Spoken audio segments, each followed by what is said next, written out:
Katika kipindi hiki cha mvua kinachoendelea hapa nchini, serikali kupitia Wizara ya Afya imetoa tahadhari kwa wananchi kufuatia kuongezeka kwa ugonjwa wa mlipuko yakiwemo mafua makali, influenza, uviko 19 pamoja na homa ya dengue. Kwa mujibu wa taarifa rasmi iliyotolewa, kumekuwa na ongezeko la wagonjwa wa mafua makali hasa katika kipindi cha miezi ya mvua. Magonjwa haya husambazwa kwa njia ya hewa au matone madogo yanayotoka kwa mtu mwenye maambukizi wakati wa kukohoa, kupiga chafya au hata kuzungumza. Dalili za mafua haya ni pamoja na homa, kikohozi, maumivu ya kichwa, maumivu ya mwili, uchovu pamoja na mafua ya maumivu ya koo. Wataalamu wa afya wamesisitiza umuhimu wa kuchukua tahadhari mapema. Wananchi wanahimizwa kunawa mikono mara kwa mara kwa maji tiririka na sabuni, kutumia vitakasa mikono pale inapobidi ili kuepuka misongamano isiyo ya lazima na kuvaa barakoa wanapokuwa karibu na mtu mwenye dalili za mafua. Sambamba na hilo, wizara imekumbusha jamii kuhusu tahadhari ya homa ya dengue ambayo huongezeka zaidi wakati wa mvua kutokana na kuongezeka kwa mazalia ya mbu. Ugonjwa huu husababishwa na mbu aina ya Aedes ambaye huuma zaidi nyakati za asubuhi na jioni. Dalili za dengue ni pamoja na homa kali ya ghafla, maumivu makali ya kichwa, maumivu ya viungo na misuli, wakati mwingine kichefuchefu au vipele vya mwili. Wananchi wanashauriwa kuhakikisha wanatokomeza mazalia ya mbu kwa kuondoa maji yaliyotuama, kufunika vyombo vya kuhifadhia maji na kudumisha usafi wa mazingira yao wakati wote. Aidha,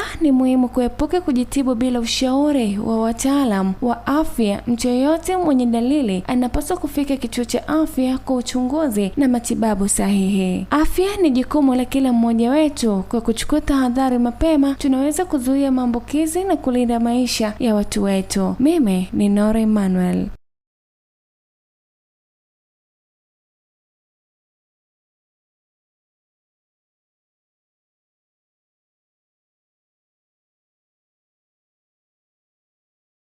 Katika kipindi hiki cha mvua kinachoendelea hapa nchini, serikali kupitia Wizara ya Afya imetoa tahadhari kwa wananchi kufuatia kuongezeka kwa ugonjwa wa mlipuko yakiwemo mafua makali, influenza, uviko 19 pamoja na homa ya dengue. Kwa mujibu wa taarifa rasmi iliyotolewa, kumekuwa na ongezeko la wagonjwa wa mafua makali hasa katika kipindi cha miezi ya mvua. Magonjwa haya husambazwa kwa njia ya hewa au matone madogo yanayotoka kwa mtu mwenye maambukizi wakati wa kukohoa, kupiga chafya au hata kuzungumza. Dalili za mafua haya ni pamoja